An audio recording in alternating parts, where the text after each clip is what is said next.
નમસ્કાર, આપ જોઈ રહ્યા છો પ્રવેગ ન્યૂઝ. હું છું સંજીવની. બુલેટિનની શરૂઆત હેડલાઇન્સથી. વડાપ્રધાન નરેન્દ્ર મોદી આજથી તમિલનાડુના પ્રવાસે તિરુચિરાપલ્લી એરપોર્ટના નવા ટર્મિનલનું કરશે ઉદ્ઘાટન.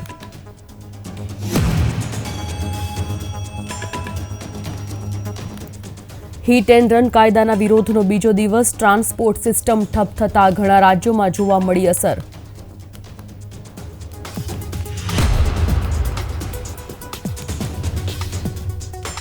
સપ્તાહના બીજા દિવસે ઘટાડા સાથે શેરબજારની શરૂઆત. સેન્સેક્સ 130 અને નિફ્ટી 18 પોઈન્ટ તૂટ્યો.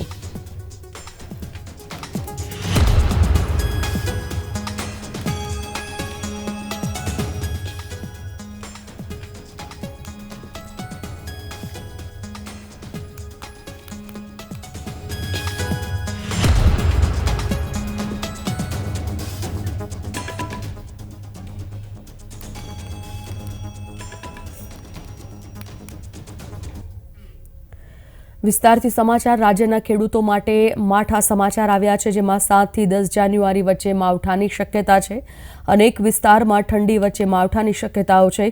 આજથી અનેક વિસ્તારમાં વાદળછાયું વાતાવરણ રહેશે. જાન્યુઆરી મહિનામાં ઠંડીનો ચમકારો રહેશે. રાજ્યના અનેક વિસ્તારમાં જાન્યુઆરી મહિના દરમિયાન માવઠું થવાની પણ શક્યતાઓ છે.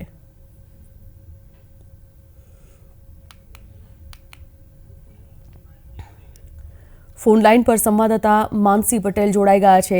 માનસી, જે રીતે અત્યારે હવામાન વિભાગે આગાહી કરી છે, અમુક વિસ્તારોમાં વાદળછાયા વાતાવરણ વચ્ચે માવઠાની શક્યતા વ્યક્ત કરવામાં આવી છે હવામાન વિભાગ દ્વારા. કયા કયા વિસ્તારોમાં ખાસ માવઠાની સંભાવનાઓ છે?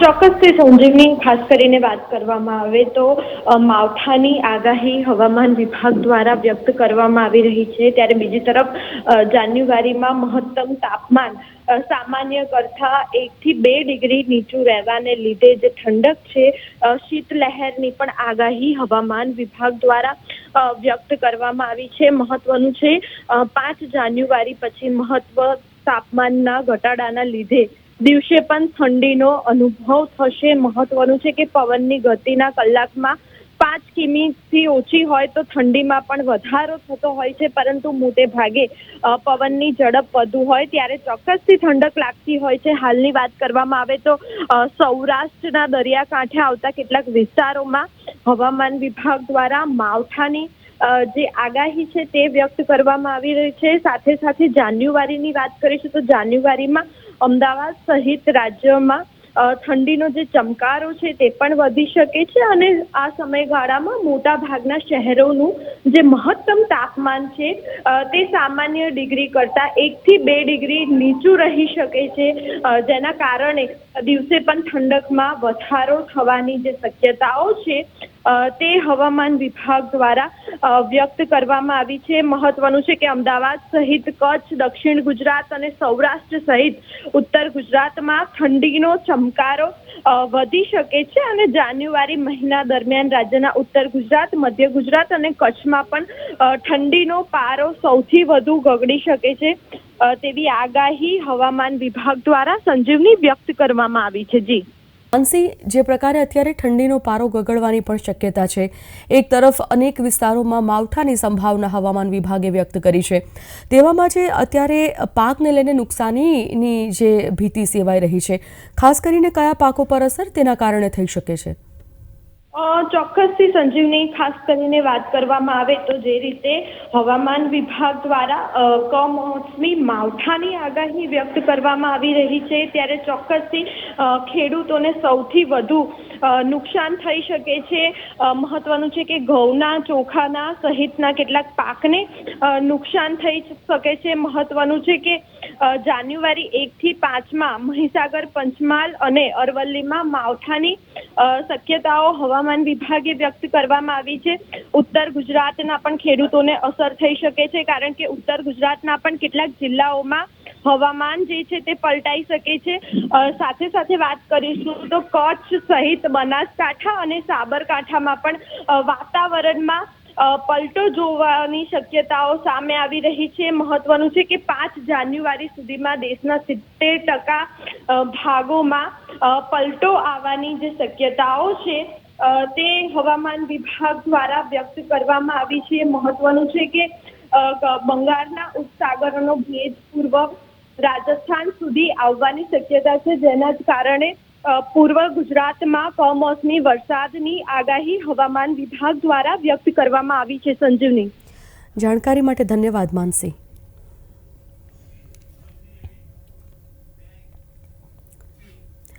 તો આ તરફ રાજ્યમાં ઠંડીનો ચમકારો જોવા મળ્યો છે. તેમાં 14 શહેરોમાં તાપમાન 16 ડિગ્રી આસપાસ નોંધાયું છે.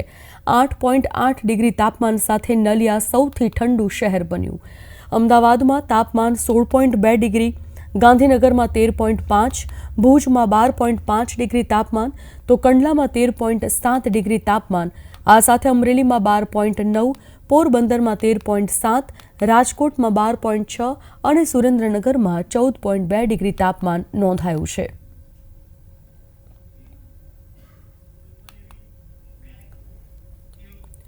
ગીર સોમનાથના કોડીનાર તાલુકામાં ભૂંડનો આતંક જોવા મળી રહ્યો છે. હાલમાં ખેડૂતોએ ખેતરમાં રવિ પાકની વાવણી કરી છે. જોકે છેલ્લા કેટલાક સમયથી ભૂંડનો ત્રાસ વધી રહ્યો છે. રાતના સમયે ભૂંડ ખેતરમાં ઘૂસી આવે છે અને ઊભા પાકને ભારે નુકસાન પહોંચાડે છે, જેના કારણે ખેડૂતોને ભારે નુકસાની વેઠવાનો વારો આવ્યો છે.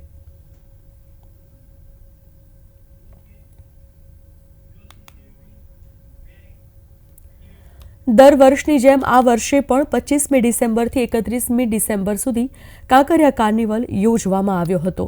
આ કાર્નિવલ દરમિયાન લાખો લોકોએ પરિવાર અને મિત્રો સાથે કાંકરિયાની મજા માણી હતી. કાંકરિયા કાર્નિવલની આશરે 25 લાખ લોકોએ મુલાકાત લીધી, જેની કોર્પોરેશને 65 થી 70 લાખની આવક થઈ હોવાનો અંદાજ છે. કાંકરિયામાં બનેલા food court, Atal train, lighting show, Kankaria zoo અને રાત્રે સ્ટેજ પ્રોગ્રામ પણ લોકોએ માણ્યો હતો. કોર્પોરેશને 5 દિવસ દરમિયાન લોકોને સારી સુવિધાઓ મળે અને લોકો આનંદ માણી શકે તેવી વ્યવસ્થા કરી છે. કાંકરિયા કાર્નિવલ છે તેમાં અલગ અલગ દિવસે અલગ અલગ કલાકારો દ્વારા લોકોને મનોરંજનના કાર્યક્રમો અલગ અલગ 3 સ્ટેજ પરથી, સ્ટેજ નંબર 1, 2, 3 પરથી આપવામાં આવ્યા હતા, જે ગુજરાતના નામાંકિત અને પ્રસિદ્ધ કલાકારો, ગાયકો હતા. તદુપરાંત કાંકરિયા કાર્નિવલની અંદર બ્લડ ડોનેશન કેમ્પ યોજવામાં આવ્યો હતો. દિવ્યાંગો માટેની સ્પર્ધાઓ રાખવામાં આવી હતી. આવી અનેક સ્પર્ધાઓ 25 ડિસેમ્બરથી 31 ડિસેમ્બર સુધી કરવામાં આવી હતી. તેની અંદર લગભગ અંદાજે 25 લાખ લોકો આ કાંકરિયા કાર્નિવલની અંદર પધાર્યા હતા. કોર્પોરેશનને તેનાથી 60 થી 70 લાખ જેટલી આવક પણ થઈ હતી. અલગ અલગ જે સોંપેલા છે વિભાગો, તેની અંદર ફૂડ કોર્ટ હોય અથવા તો બીજી વસ્તુની અંદર કોર્પોરેશન મહાનગરપાલિકાને 65 લાખથી 70 લાખની આવક પણ થઈ હતી. સુરત એરપોર્ટ પર ઇન્ટરનેશનલ યાત્રિકોનો આંકડો પહેલીવાર ડિસેમ્બરમાં 7,000ને પાર થઈ ગયો છે. સુરત ઇન્ટરનેશનલ એરપોર્ટ પરથી એર ઇન્ડિયા એક્સપ્રેસની શારજાહ બાદ દુબઈની ફ્લાઇટ શરૂ થઈ છે, તેથી વિદેશ જનારા પેસેન્જર્સની અવરજવર પણ વધી છે. એર ઇન્ડિયા એક્સપ્રેસે 29 ઓક્ટોબર 2023થી અહીંથી શારજાહની ફ્લાઇટ 5 દિવસ ઓપરેટ કરવાનો નિર્ણય કર્યો હતો. ત્યાર પછી 17 ડિસેમ્બરથી એર ઇન્ડિયા એક્સપ્રેસની દુબઈ ફ્લાઇટ પણ શરૂ થઈ ગઈ હતી, જેને કારણે એરપોર્ટ પર ઇન્ટરનેશનલ પેસેન્જર્સની અવરજવર વધી ગઈ છે. આગામી દિવસોમાં બેંકોક, હોંગકોંગ, લંડન સહિતની ફ્લાઇટ પણ અહીંથી શરૂ થવાની સંભાવના છે.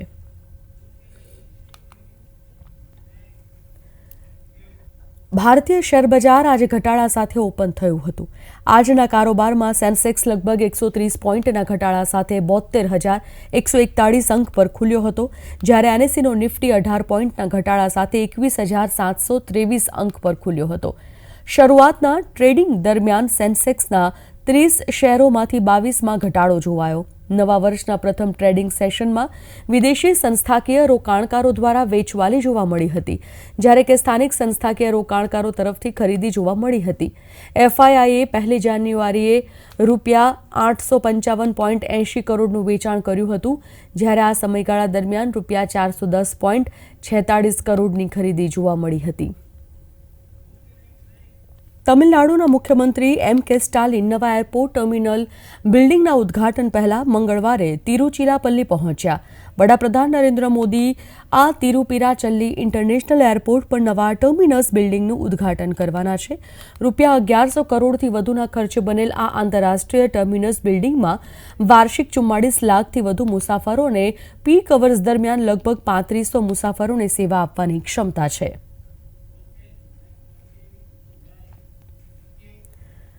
પીએમ મોદી આજે દક્ષિણના રાજ્યોના પ્રવાસે છે, જે દરમિયાન પીએમ મોદીએ આજે તમિલનાડુના તિરુચિરાપલ્લીમાં ભારતીદાસન 38માં યુનિવર્સિટીના દીક્ષાંત સમારોહમાં હાજરી આપી હતી.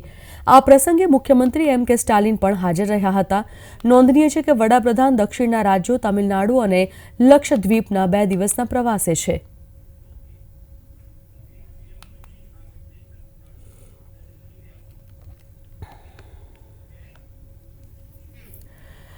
તો વડાપ્રધાન નરેન્દ્ર મોદી આજે તમિલનાડુના પ્રવાસે છે. સીધા જઈએ છે ત્યાં. வளர்ச்சி அடைந்த நாடாக இருக்கும் என்ற அந்த கங்கணம் கட்டி கொண்டு வேலை செய்து கொண்டிருக்கின்ற நம்முடைய மாண்புமிகு பாரத பிரதமர் திரு நரேந்திர மோடிஜி அவர்களே, இந்த நிகழ்ச்சியில் கலந்து கொண்டிருக்கின்ற தமிழகத்தினுடைய ஆளுநர் மரியாதைக்குரிய திரு R.N. ரவிஜி அவர்களே, இந்த நிகழ்ச்சியில் கலந்து கொண்டிருக்கின்ற மாண்புமிகு தமிழகத்தினுடைய முதலமைச்சர் திரு M.K. ஸ்டாலின் அவர்களே, இந்த விழாவை ஏற்பாடு செய்து இந்த அருமையான விமான நிலையத்தை நமக்கு கொடுத்திருக்கின்ற மாண்புமிகு மத்திய அமைச்சர் திரு સિંધિયાજી அவர்களே. સમાચારમાં આગળ વધીએ. દેશમાં અત્યાર સુધીમાં કોવિડ-19ના સબ વેરિયન્ટ JN1ના કુલ 197 કેસ મળી આવ્યા છે.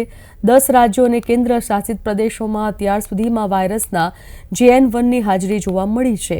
કેરળના 83 કેસ, ગોવામાં 51, ગુજરાતમાં 34, કર્ણાટક અને મહારાષ્ટ્રમાં 8, રાજસ્થાનમાં 5, તમિલનાડુમાં 4, તેલંગાણામાં 2, ઓડિશામાં 1 અને દિલ્હીમાં 1 કેસ નોંધાયો છે.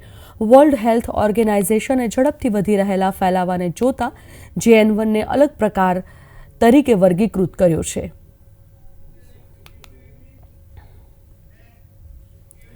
ફોજદારી કાયદાઓને સ્વદેશી રંગ આપતું ભારતીય ન્યાય સંહિતા બિલ સંસદ દ્વારા શિયાળુ સત્રમાં મંજૂર કરવામાં આવ્યું છે, જેના પગલે થોડા મહિનામાં IPCના કાયદાને તેની નવી જોગવાઈઓ દ્વારા બદલવામાં આવશે. આ અંતર્ગત જો રોડ પર કોઈ હિટ એન્ડ રનની ઘટના બને તો વાહન ચાલકને 10 વર્ષની સજા થશે. આ સિવાય તેણે દંડ પણ ભરવો પડશે. અત્યાર સુધી આવા કેસમાં 2 વર્ષની જેલ અને જામીનની જોગવાઈ હતી. આ નવા કાયદાની નવી જોગવાઈઓનો ખાનગી બસના ડ્રાઈવર્સ દ્વારા વિરોધ કરવામાં આવી રહ્યો છે. રાજસ્થાનમાં વિરોધને પગલે ટ્રાફિક જામની સમસ્યા ઊભી થઈ છે. જોકે પોલીસની દરમિયાનગીરી બાદ બસો ફરી દોડવા લાગી છે. यहाँ पे जो परिवहन मंत्री और जो केंद्र से जो काला कानून बनाया गया है ड्राइवरों के खिलाफ, कोई भी एक्सीडेंट हो जाता है तो उसमें ड्राइवर के ऊपर सारी जिम्मेदारी तो उन्होंने रख दी है और ड्राइवर के ऊपर 8 लाख या 7 लाख रुपए जुर्माना भी है. पूरी जिंदगी अगर ड्राइवर कमाता है तो भी वो 7 लाख रुपए इकट्ठा नहीं कर पाता. ये 7,000 रुपए 8,000 रुपए पर मंथली कमाने वाला बताओ 8 लाख रुपए कहाँ से लाके जुर्माना भरे. ઝારખંડ JAMના ધારાસભ્ય સરફરાઝ અહેમદે વિધાનસભાના સભ્યપદેથી રાજીનામું આપ્યું છે. વિધાનસભા સચિવાલય દ્વારા નોટિફિકેશનમાં આ જાણકારી આપવામાં આવી છે. જો કે નોટિફિકેશનમાં શા માટે રાજીનામું આપ્યું તે અંગે કોઈ કારણ આપવામાં નથી આવ્યું. વિધાનસભા સચિવાલય દ્વારા જારી કરાયેલ સૂચનામાં કહેવામાં આવ્યું છે કે લોકોને જાણ કરવામાં આવી રહી છે કે ઝારખંડ વિધાનસભાના અધ્યક્ષે ગાંડના ધારાસભ્ય સરફરાઝ અહેમદનું રાજીનામું સ્વીકારી લીધું છે. આ મત વિસ્તાર 31 ડિસેમ્બર 2023થી ખાલી છે. રાજીનામાના પગલે નેતાઓમાં વિવિધ મતો પ્રવર્તી રહ્યા છે. लेकिन माननीय विधायक ऐसे कोई कारणों का उल्लेख किए नहीं. उन्होंने स्वतः स्फूर्त रूप से अपना इस्तीफा को समर्पित किए, तो मैं भी समझा कि इतने माने लंबे समय के राजनीतिज्ञ हैं, इनको और ज्यादा बात पूछना मेरे लिए बहुत उचित नहीं होगा. पहले मैंने भी जानने का प्रयास नहीं किया. उनका इस्तीफा का जो आग्रह किया मैंने उनको स्वीकार कर लिया. माननीय मुख्यमंत्री जी पहले से तैयारी कर रहे हैं कि यदि उन्हें गिरफ्तार होना पड़ा तो उनकी पत्नी को वे मुख्यमंत्री पद की शपथ दिलाएंगे और फिर आप जानते हैं कि 6 महीना के अंदर चुनाव हो जाता। 6 महीना यदि बकाया है तो उसका चुनाव होता है। 6 महीना से ऊपर रहेगा तब चुनाव नहीं होता है। तो चूंकि अभी तो उसके हिसाब से बाकी है 1 साल लगभग, वैसी स्थिति में माननीय विधायक सरफराज अहमद को रिजाइन करा करके सीट सुरक्षित कर लिया गया है ताकि कल कोई अड़ंगा ना आए। ये सब पहले से सोची समझी बात है और यही आनन फानन में रिजाइन भी हो गया, एक्सेप्ट भी हो गया, नोटिफिकेशन भी हो गया। इतना जल्दी हुआ कैसे भाई? और चीज में तो नहीं होता इतना जल्दी नोटिफिकेशन। આસામના મુખ્યમંત્રી હિમંત બિસ્વા શર્માએ સોમવારે 200 એસી ઇલેક્ટ્રિક બસોને લીલી ઝંડી બતાવી। આ બસો ગુવાહાટી અને તેની આસપાસના વિસ્તારોમાં દોડશે। લોકાર્પણ કાર્યક્રમમાં હિમંત બિસ્વા શર્માએ જણાવ્યું હતું કે રાજ્ય સરકારે અગાઉ લોકોની સુવિધા માટે 100 સીએનજી બસો આપી હતી। હિમંત બિસ્વા શર્માએ વધુમાં જણાવ્યું કે આબોહવા પરિવર્તન એ આજે વિશ્વની સૌથી ગંભીર સમસ્યાઓ પૈકીની એક છે અને વર્ષના પ્રથમ દિવસે 200 ઈ બસોને ફ્લેગ ઓફ કરાવવી એ હરિયાળી પર્યાવરણ અને ખાસ કરીને હરિયાળી ગુવાહાટી પ્રત્યેની અમારી અતૂટ પ્રતિબદ્ધતાનો પુરાવો बतावे છે। તેમની સરકાર પર્યાવરણીય પ્રદૂષણને રોકવા માટે ઘણા પગલાં લઈ રહી છે જે 4-5 વર્ષમાં પરિણામ આપવાનું શરૂ કરશે। રાજૌરીના ધાંગરે ગામમાં આતંકવાદી હુમલાની પ્રથમ વર્ષી પર ગ્રામજનોએ મૃતકોને હૃદયપૂર્વક શ્રદ્ધાંજલિ આપી। ગ્રામજનોએ મૃતકોને શ્રદ્ધાંજલિ આપવા માટે એક કાર્યક્રમનું આયોજન કર્યું હતું। ધાંગરે ગામમાં આ સ્થળે મોટી સંખ્યામાં લોકો એકઠા થયા હતા, જ્યાં ગયા વર્ષે 1 જાન્યુઆરીએ આતંકવાદીઓએ લઘુમતી સમુદાયના ઘરોને નિશાન બનાવ્યા હતા। આ દુઃખદ ઘટનામાં 7 લોકોએ જીવ ગુમાવ્યા હતા અને 13 લોકો ઘાયલ થયા હતા। રાજૌરીના ડેપ્યુટી કમિશનર વિકાસ કુંડલ, વરિષ્ઠ પોલીસ અધિક્ષક અમૃતપાલ સિંહ, અધિક ડેપ્યુટી કમિશનર રાજીવ ખજુરિયા, નાગરિક અને પોલીસ પ્રશાસનના અધિકારીઓ તેમજ સામાજિક અને રાજકીય નેતાઓએ આ કાર્યક્રમમાં હાજરી આપી હતી। સમારોહમાં ઉપસ્થિત દરેક વ્યક્તિએ મૃતકોના માનમાં 2 મિનિટનું મૌન પણ પાળ્યું હતું।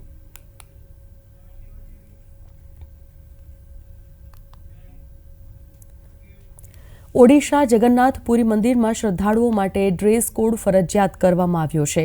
શ્રી જગન્નાથ મંદિર પ્રશાસને હાફ પેન્ટ, ફાટેલા જીન્સ, સ્કર્ટ અને હાફ સ્લીવ્સ કપડાં પહેરેલા ભક્તોના પ્રવેશ પર પ્રતિબંધ મૂક્યો છે। મંદિરના અધિકારીઓએ માહિતી આપી હતી કે મંદિરમાં પ્રવેશવા માટે ભક્તોએ શિસ્ત પોશાક પહેરવું પડશે। નવો નિયમ અમલમાં આવતાની સાથે જ પુરુષો મંદિરમાં ધોતી, ગામછા પહેરીને પ્રવેશતા જોવા મળ્યા હતા, જ્યારે મહિલાઓ મોટાભાગે સાડી અથવા તો સલવાર કમીઝમાં જોવા મળી હતી। નવા વર્ષથી મંદિર પરિસરમાં ગુટકા, પાન ખાવા અને પ્લાસ્ટિક કે પોલિથીનનો ઉપયોગ કરવા પર સંપૂર્ણ પ્રતિબંધ મૂકવામાં આવ્યો છે।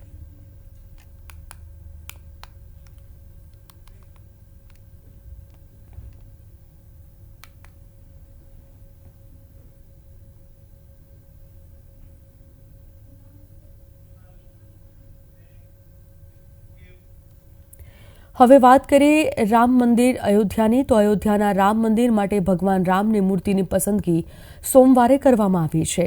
સૂત્રોના જણાવ્યા મુજબ મૈસૂરમાં રહેતા અરુણ યોગીરાજ દ્વારા બનાવવામાં આવેલી મૂર્તિની પસંદગી રામ મંદિર માટે થઈ છે। લલાટથી લઈને પગ સુધી મૂર્તિની લંબાઈ 51 ઇંચ છે અને આ મૂર્તિમાં શ્રદ્ધાળુઓને ભગવાન રામના 5 વર્ષના બાળ સ્વરૂપના દર્શન થશે। જે મૂર્તિની પસંદગી થઈ છે તે જ 22મી જાન્યુઆરીએ પ્રાણ પ્રતિષ્ઠાના દિવસે મંદિરમાં સ્થાપિત કરવામાં આવશે।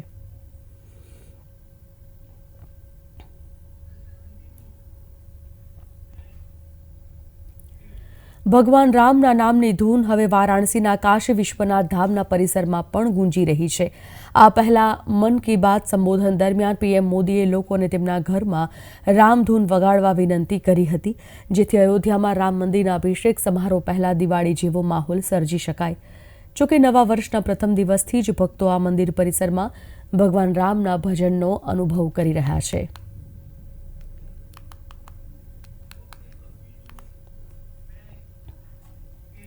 23મી જાન્યુઆરીએ રામ મંદિરના દરવાજા જનતા માટે ખુલવાની સાથે અયોધ્યામાં આવકના નવા સ્ત્રોત પણ ખુલવાની આશા વ્યક્ત કરવામાં આવી રહી છે.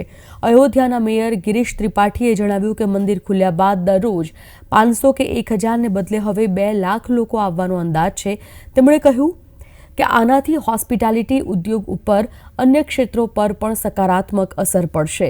વધતી ભીડ સાથે પ્રદૂષણના જોખમને રોકવા માટે મહાનગરપાલિકા હાલમાં પ્લાસ્ટિક મુક્ત અયોધ્યા અભિયાન ચલાવી રહી છે.